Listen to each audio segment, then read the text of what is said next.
Save your time, save your money. Welcome to Rotten Real Roll. I'm Sinmin. Today, we're diving into the recently released film, Godzilla Minus One. Before we start, please like, share, and follow our channel if you enjoy this content. Don't forget to hit the notification bell and choose the all button for updates. Thank you. Discussing the newly released movie is quite an interesting endeavor. On one hand, it might just be the best Godzilla movie in the past 3 decades. On the other hand, it might not be considered a good movie by many viewers. Largely depends on your expectations. Furthermore, it's worth noting that this film can evoke entirely different reactions from audiences in different countries. Without further ado, let's dive right into it. In contrast to recent American Godzilla adaptations, this Japanese-directed film revisits its origins, unfolding in post-World War II Japan, echoing the original 1954 setting. Our protagonist, a World War II kamikaze pilot who, out of fear, falsely claims a plane malfunction, leading to his landing on an island with Japanese military aircraft. Here, he encounters Godzilla, with few survivors besides himself and a maintenance worker. Haunted by the psychological trauma of his actions, he returns to Tokyo's ruins, where his entire family has perished. There, he encounters a woman in a similar situation. They adopt a dying woman's baby and choose to live together without traditional marital bonds. Over time, their lives seem to find some semblance of normalcy. However, the male protagonist grapples with overwhelming guilt. He believes his cowardice caused his comrades' deaths on the island, even though his actions wouldn't have changed the outcome. This guilt hinders his relationship with the female lead. When asked by the ship's captain why he won't marry her despite mutual affection, he anguishes, "Because my war isn't over." Then, fate strikes as Godzilla returns to Japan, wreaking havoc on Tokyo. The female lead is flung aside, and in his fury, the male protagonist, along with a group of comrades, decides to take on Godzilla. This forms the backbone of the entire story. Regarding its rating, it depends on expectations and perspective. If you seek a typical Hollywood monster spectacle, it may disappoint. The film minimizes massive special effects with just 4 notable scenes, totaling less than 20 minutes. Compared to typical American Godzilla films by Legendary Pictures, this movie boasts a unique flavor, evoking post-war Japanese cinema's twilight atmosphere.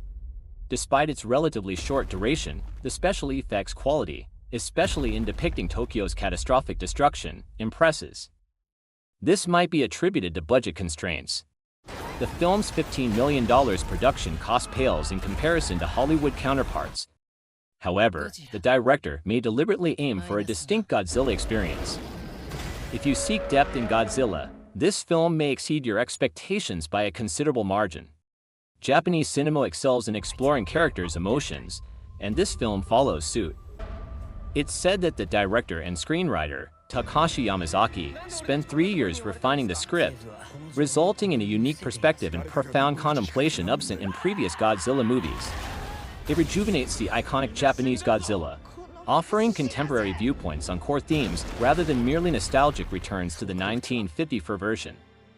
In summary, as a popcorn flick, it might only merit a 6 out of 10, but as a piece of cinema, it can reach an 8 or higher. Ultimately, whether to watch it or not depends on your personal preferences and expectations. Some may wonder, isn't Godzilla series just popcorn monster movies? Can there really be any depth to it? Indeed, in the past few decades, Hollywood versions of Godzilla have largely fallen into that category. They were usually straightforward, offering non-stop monster action, destroying more cities, and pumping up your adrenaline. However, the original Godzilla was different. In 1953, Japan's Toho production company, led by producer Tomoyuki Tanaka and director Ishiro Honda, created the Godzilla character.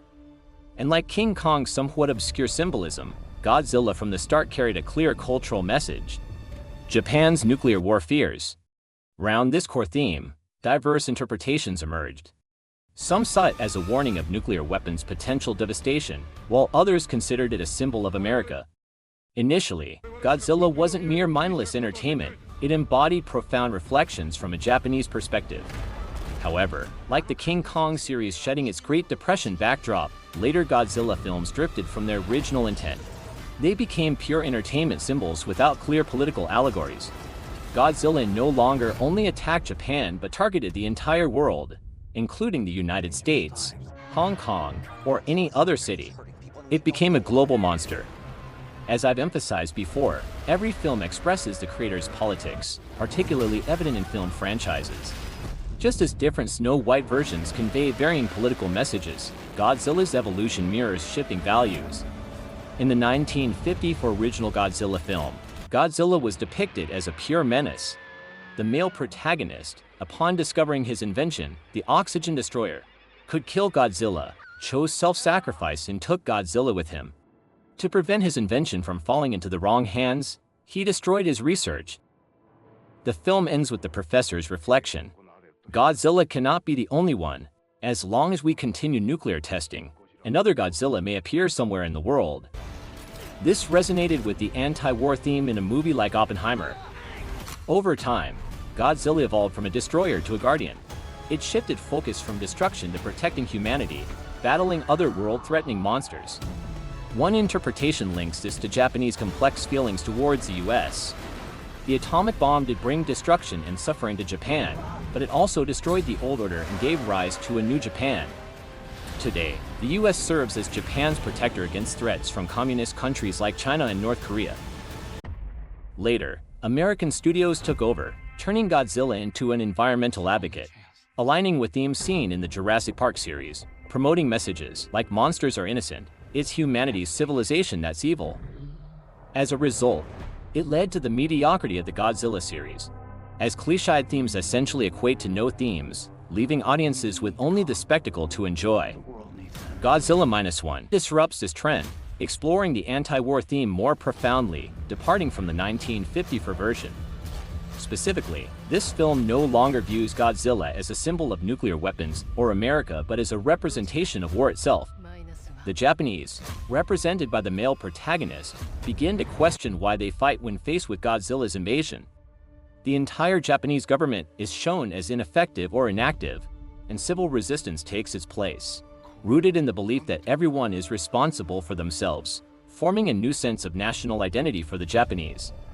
Interestingly, US, Chinese, and Japanese audiences interpret the film differently.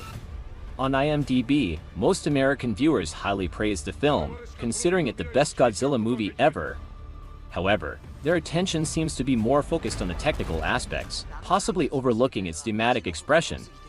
In China, more than half of the comments are negative, revolving around the rhetoric of the resurgence of militarism that the Chinese government has reiterated countless times. Despite the film's clear criticism of the Japanese government, many Chinese netizens still perceive it as hypocritical. To them, having a former Japanese soldier as the protagonist and expressing the idea of resistance is inherently problematic. Japanese critics offer nuanced views. One review titled "The Opportunism of Godzilla Minus One Where Men Stand Up" sees the film's criticism of nationalism as a reluctant expression of political correctness. The idea of being responsible for oneself is still propagating nationalism. It also criticizes the lack of female characters as misogyny.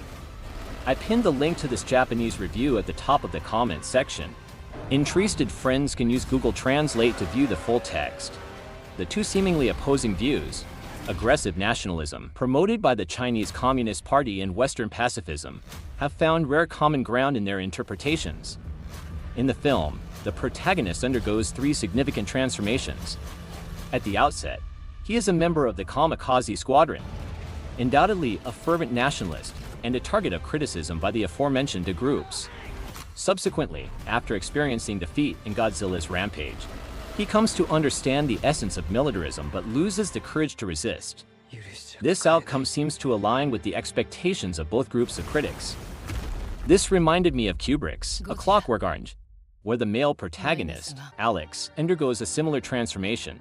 Initially a complete thug, later emasculated into someone who can be bullied without daring to resist after undergoing a drug experiment. However, in the end, the male protagonist Shikishima chooses a third path, becoming a fighter for himself. These perspectives diverge on the term anti-war. The 1954 version attributes blame vaguely to human nuclear testing. aligning with contemporary pacifism that opposes distinguishing just and unjust wars. The latter rejects exploring war's root causes, advocating opposition to any conflict, even in self-defense. The male protagonist in this film offers a different answer. War itself is neutral, and its justice depends on why you are fighting. If it's to become a pawn in the ambitions of power-hungry individuals in the name of nation or ethnicity, it is indeed unjust. But if it's to protect oneself and one's family, to resist aggression, then it possesses complete legitimacy. Perhaps this is a theme that has been in touch by the dozens of previous Godzilla films. Minus One. Well, that's all for today. If you enjoyed this episode, please feel free to like, subscribe, and share our video. And don't forget to ring the bell for updates, so that YouTube's algorithm can better recommend our channel. See ya!